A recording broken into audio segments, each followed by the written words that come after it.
तो राम राम जी, कैसे हो आप सभी। आई होप आप अच्छे होंगे, हेल्थी होंगे।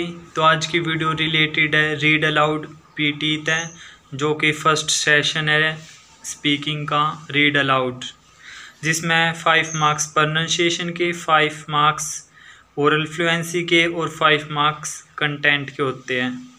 तो इसमें मैं आपको बता दूं, प्रोनाउंसिएशन और फ्लुएंसी मोस्ट इम्पोर्टेंट है। आप इसमें अप्रोक्स 30+ स्कोर ग्रो कर सकते हो अगर मेरी ट्रिक आप फॉलो करोगे।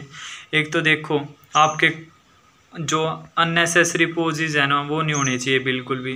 जैसे full stop, comma, inverted comma जो भी आ जाता है, वहाँ पे बिल्कुल आपको पोज लेना होता है 1 से 2 सेकंड का, ना तो ज़्यादा हाई पोज और ना ज़्यादा लो पोज। सेकंड, आपकी शॉर्ट्स फॉर्म, जैसे कहीं पे कांट लिखा है तो उसे हम कांटे प्रोनाउंसिएशन करेंगे, उसे कैन नॉट नहीं बोल लेंगे हम। कांट लिखा है तो कांटे प्रोनाउन करेंगे उसे, ठीक है। फॉर जैसे वुडंट हो गया, वुडंट, कांट, जो भी शॉर्ट्स फॉर्म है उन्हें हम शॉर्ट फॉर्म में यूज़ करेंगे। और एक नंबरिंग, जैसे 461 लिखा मान लो, आप उसे ना 461 नहीं बोलोगे, 461 उसे प्रोनाउंस करोगे आप, 461।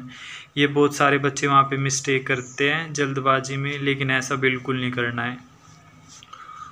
और जैसे वर्ड्स, अगर आप मान लो किसी वर्ड की आपको प्रोनाउंसिएशन नहीं आती, जो टाइम मिलता है आपको रीडिंग करने का, तो मान लो किसी की प्रोनाउंसिएशन में आपको कन्फ्यूज़न है, तो आप पूरे पैराग्राफ में 1 से 2 वर्ड आप स्किप कर सकते हो। लेकिन स्किप करने के चक्कर में ये मतलब नहीं आपका कि आपने फ्लुएंसी डाउन कर दिया आपकी। तो फ्लुएंसी प्रोनाउंसिएशन का भी बहुत ध्यान रखना है। कंटेंट मायने तो रखता है, लेकिन इतना नहीं है एज़ कम्पेयर टू फ्लुएंसी और प्रोनाउंसिएशन। तो आपकी फ्लुएंसी कैसे इम्प्रूव होंगी, पहले मैं आपको एक रीड अलाउड की 1-2 लाइन पढ़ के दिखा देता हूँ, फिर आप देखना कुछ कमी है या नहीं, ठीक है। और मेरी फ्लुएंसी, प्रोनाउंसिएशन और कंटेंट भी चेक करना, ठीक है। In certain nations, for instance Germany, the support rate for ladies in the labor force is low compared to the worldwide guidelines, despite the fact that I can't give a figure. तो बताओ मेरी क्या mistake है।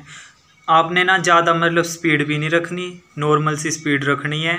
और जो मतलब speaking के जितने भी पार्ट हैं सब में सेम स्पीड होनी चाहिए, सेम फ्लुएंसी होनी चाहिए। ये नहीं कि फ्लुएंसी ऊपर कर दी नीचे कर दी, उसके मार्क्स कट सकते हैं। अगर आप ज़्यादा स्पीड से मतलब देखो बोलना नहीं है, नॉर्मल स्पीड रखनी है, जैसे मैं अभी बात कर रहा हूँ। ज़्यादा स्पीड के चक्कर में आप फ्लुएंसी को खो सकते हो। प्रोनाउंसिएशन का देखो, आपको खुद प्रैक्टिस करनी पड़ेगी वर्ड्स की प्रोनाउंसिएशन।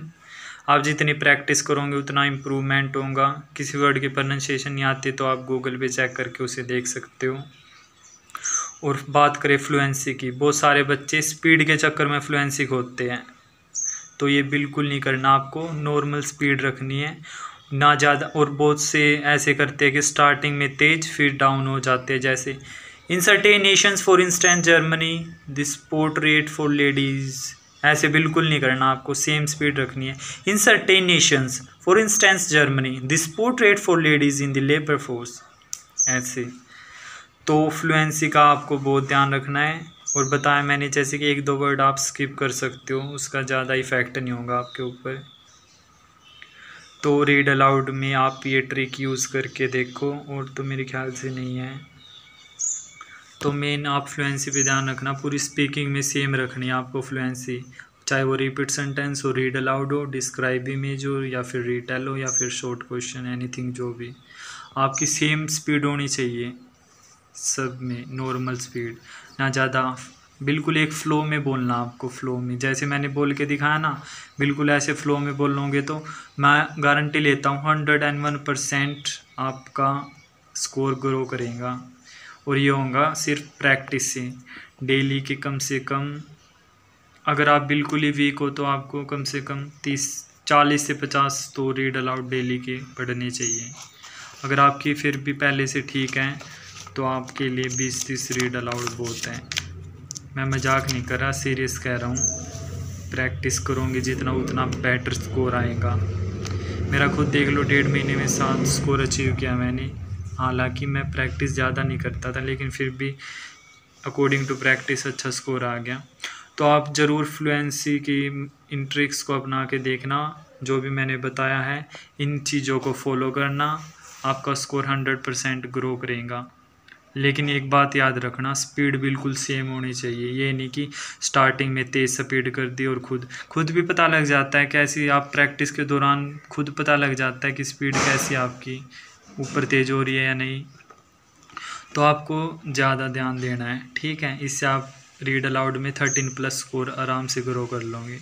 एक बात और, अगर मतलब जो टाइम होता है ना रीड करने का रीड अलाउड, उस टाइम के दौरान आप सिर्फ एक बार हाईलाइट करोगे उसको, बार बार हाईलाइट करने की ज़रूरत नहीं है, क्योंकि ज़्यादा फोकस होने की वजह से भी हम प्रोनाउंसिएशन को ख़राब कर देते हैं। इससे फिर खामेखाई प्रोनाउंसिएशन के मार्क्स कट होंगे। और ना किसी वर्ड को हाईलाइट करना, अगर किसी की प्रोनाउंसिएशन नहीं आती तो आप 1-2 वर्ड स्किप कर सकते हो, कोई इट्स नॉट प्रॉब्लम, कंटेंट में से चले जाएंगे, एटलीस्ट फ्लुएंसी तो बनी रहेंगी आपकी। लेकिन अगर आपने ज़्यादा हाईलाइट कर लिया किसी वर्ड को तो उसकी वजह से आपकी प्रोनाउंसिएशन ख़राब होंगी और साथ में फ्लुएंसी के भी मार्क्स कटेंगे। तो ये बात आप ज़रूर ध्यान रखना। वर्ड स्किप कर सकते हो आप 1 से 2, ये नहीं है इसका मतलब सारे वर्ड स्किप कर दिए जोन सा नहीं आता। और ज़्यादा हाईलाइट मत करना वर्ड्स को रीडिंग के दौरान, ठीक है। तो ठीक है, अगर और कुछ आपको जानना है तो रीड अलाउड से रिलेटेड तो नीचे कमेंट बॉक्स में आप मैसेज कर दो। तो आज की वीडियो के लिए इतना ही काफ़ी है, मिलते हैं नेक्स्ट वीडियो में। राम राम।